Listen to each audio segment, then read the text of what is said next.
ರಸಗುಪ್ಪೆ ಈ ಇಡ್ಲಿ ತಿಂದ್ರೆ ಕಳೆದೋಗೋದಂತೂ ಗ್ಯಾರಂಟಿ. ಇಡ್ಲಿ ಎಷ್ಟು ಚೆನ್ನಾಗಿರುತ್ತೋ ಚಟ್ನಿ ಕೂಡ ಅಷ್ಟೇ ಸಖತ್ತಾಗಿರುತ್ತೆ.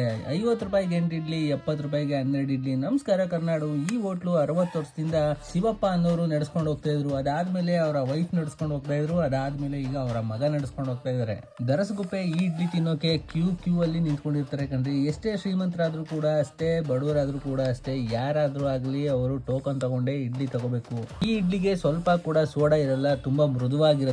ವಡೆ ಅಂತೂ ಕಡಕ್ ಆಗಿರುತ್ತೆ. 20 ಇಡ್ಲಿ ತಿಂದ್ರು ಮತ್ತೆ ಮತ್ತೆ ಇಡ್ಲಿ ತಿನ್ಬೇಕು ಅಂತಾನೆ ಅನ್ಸ್ತಿರುತ್ತೆ.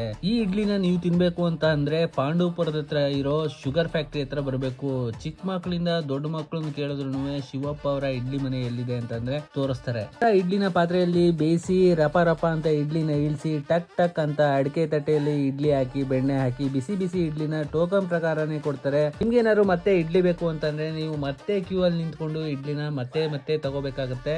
ನೀವ್ ಯಾರಾದ್ರೂ ಇಲ್ಲಿ ಇಡ್ಲಿ ತಿಂದಿದ್ರೆ ಕಮೆಂಟ್ ಸೆಕ್ಷನ್ ಅಲ್ಲಿ ಹೇಗಿತ್ತು ಅಂತ ಕಮೆಂಟ್ ಮಾಡಿ. ಇದೇ ತರ ಕಂಟೆಂಟ್ ಬೇಕು ಅಂತಂದ್ರೆ ನಮ್ಮ ಪೇಜ್ ನ ಫಾಲೋ ಮಾಡಿ, ಲೈಕ್ ಮಾಡಿ, ಶೇರ್ ಮಾಡಿ, ಕಮೆಂಟ್ ಮಾಡ್ತಾ ಇರಿ.